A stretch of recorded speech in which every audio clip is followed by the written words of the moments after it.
প্রিয় অনিমেষ, কেমন আছো? ভাবছ এতগুলো বছর পর আমি কোথা থেকে? সেদিন তোমায় দেখলাম অনেকটা দূর থেকে, রাস্তা পার হবার সময়। গায়ে একটা হলুদ পাঞ্জাবি, হাতে বাজারের ব্যাগ, চোখে মোটা ফ্রেমের চশমা দেখলাম একটা। বেশ সংসারী লাগছিল তোমায়। তবু চিন্তা এতটুকু সময় লাগলো না জানো। শুধু বয়সের ছাপে একটু মুড়িয়ে গেছো, কিন্তু গালে সেই খোঁচা খোঁচা দাড়ি, আর ঠোঁটের পাশে ছোট কালো তিল, সেই নেশা লাগানো ঘোলাটে চোখ, সবটা একই আছে। কেবল চুলে পাক ধরেছে খানিকটা। অনি, তোমার মনে পড়ে তুমি যখন বলতে চুল দাড়ি না কেটে তুমি রবীন্দ্রনাথ হবে? আমি কি রেগে যেতাম সেটা শুনে, মনে পড়ে? আমি শুধু ভাবি, জীবনের এই 22টা বছর কিভাবে চলে গেল আমাদের দুজনের থেকে। সবই তো ঠিকই ছিল, হঠাৎ শেষ যেদিন তোমায় দেখলাম, সেদিন এক বর্ষার সন্ধ্যা। সারাটা রাস্তা মরিচবাতি দিয়ে সাজানো ছিল।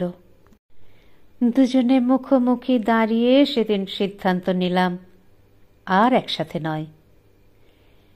কতটা সহজে সেদিন এতটা কঠিন হয়ে সারা জীবনের সিদ্ধান্ত নিয়ে ফেলেছিলাম আমরা। অনিমেষ, সেই সন্ধ্যায় দুজন দুপাশে হেঁটে যাওয়ার সময় আমি খুব করে চাইছিলাম তুমি আমায় একটা বার আটকাও। কিছুটা যাওয়ার পর যখন পিছু ফিরে দেখলাম, তখন নিয়নবাতির আলোয় তুমি হেঁটে যাচ্ছ, ধীরে ধীরে মিলিয়ে যাচ্ছ দূরে, কেমন জানি ধূসর হয়ে।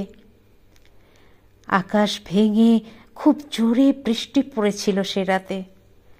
আমি আমার উত্তরের ঘরটায় বসে তোমার ফোনের অপেক্ষায় ছিলাম। এভাবে রোজ আকাশ কালো করে রাত নামতো, আর আমি আমার ফোনের স্ক্রিনের দিকে তাকিয়ে থাকতাম সারাটা রাত। তারপর একদিন বুঝে নিলাম, না, বিধাতা আমাদের সংসারটা একসাথে লেখেননি। অনি, আমি 1000 বার টের পেয়েছি, দূরত্ব বাড়ানো সহজ, বিচ্ছেদ সহজ। জটিল ছিল শুধু তোমার শূন্যতাটা একেবারে মুছে ফেলা। অনিমেষ, অনিমেষ, খুব চেনা রাস্তায় দীর্ঘদিন পরে হাঁটলে এক ধরনের অনুভূতি হয়।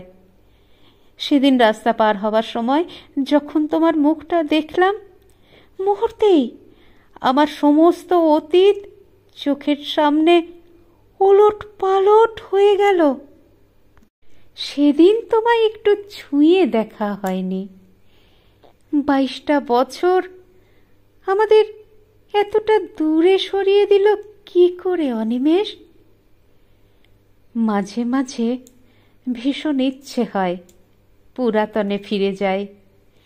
আবার গোধূলির সময় শহরের শেষ মাথায় বসে জ্যোৎস্নার আলো মাখি, তোমার মোটা ফ্রেমের চশমার নিচে যত্ন করে লুকিয়ে রাখা চোখের দিকে তাকিয়ে আমি আবার নেশাগ্রস্ত হই। আচ্ছা অনি, তোমার সেই বইয়ের নেশাটা এখনো আছে? তুমি ভালোবাসতে বুদ্ধদেব গুহ, আর আমি সমরেশ মজুমদার। সেই 18 কি 20 বছর বয়স তখন আমার। তারপরেই একদিন বসন্তের মতো জীবনে এলে তুমি। আমার এখন বয়স বেড়েছে অনি।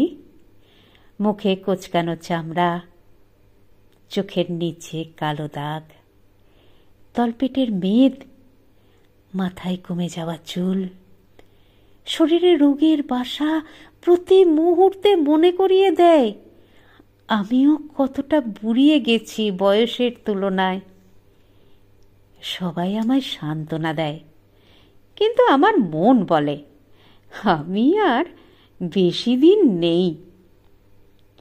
অনিমেষ, মৃত্যুর দরজাটা খুব কাছ থেকে দেখছি জানো। এখন এক একটা দিন আমার কাছে কেবল স্রষ্টার উপহার। বিধাতার খেলা দেখো অনিমেষ।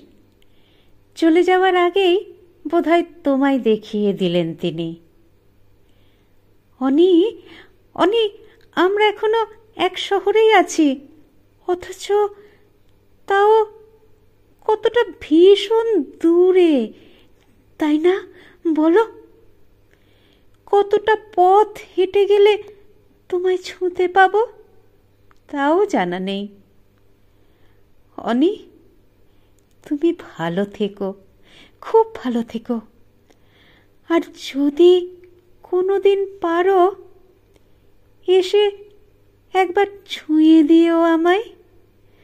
হোক সেই মুহূর্তে আমার শরীরটায় আর প্রাণ নেই। কতগুলো বছর তোমার মুখে মৃন্ময়ী ডাকটা শুনি না অনি। শখ করে দিয়েছিলে তুমি আমায় নামটা।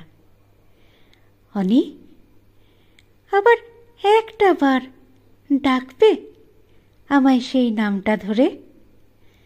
চোখ বোঝার আগে আর একটা বার এই ব্যস্ত শহরে কোনো এক ফিকে সন্ধ্যায় তোমার সেই পুরনো ঠিকানায় ফিরে আবার একটা বার, শুধু একটা বার।